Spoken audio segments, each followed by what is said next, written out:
The first thing that we always do is that we need to take a look at an audit of your website. Without being too technical here, we look at things like, are there portions of the site that is broken? Are there things in the website that is confusing Google? And are the contents of the website good? So without being too technical, these are the three things that we look at. And once we identify what issues there are, the first thing that we do is we check whether what keywords are the ones that you should go for, because it doesn't make sense for you to go for keywords that don't potentially have any returns. So for example, a burger shop shouldn't be going for keywords for French fries. That's questionable, even though they do sell French fries, but it's not enough for you to justify the money that you are spending on SEO. You should go for something that's more burgers related, even though you sell French fries, right? So we decide what keywords we want to target. And once we decide what keywords we want to target, we then reverse engineer that. What pages do you have for that particular keyword? If you're looking for burger shops in San Francisco, do you have a page that literally is for people who are in San Francisco looking for a burger shop? A lot of our clients, surprisingly, don't have that sort of pages.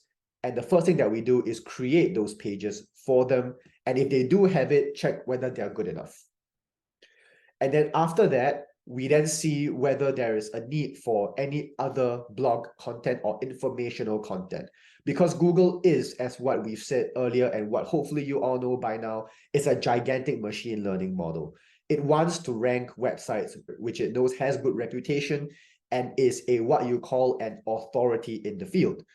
Would you trust a doctor for a wine shop, or would you trust someone with certificates and real experience in wineries to run a wine shop? It is the kind of logic that Google wants to emulate.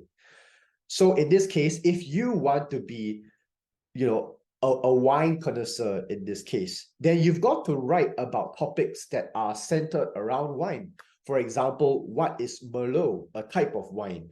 And what is the difference between, say, red wine and white wine, right? So if you are constantly addressing questions like these, that the clients or users will have, then Google is more likely to say that, hey, this guy provides good, accurate, and broad information, and is more likely to treat you as one of the top guys in the industry. So going back to what I said, we said that we want to produce content for our clients. This is the reason why. If you want to be known as the top guy in the industry, you're going to have to write about a lot of things. For doctors, you need to write about, for example, if you are a foot doctor, then what are the typical sports injuries that you see? What are the signs of these sports injuries to the legs? And how do you solve them? What are the typical symptoms? You've got to write about all these peripheral topics. We then have to plan then, okay, for you to be known as a great foot doctor, you got to write content.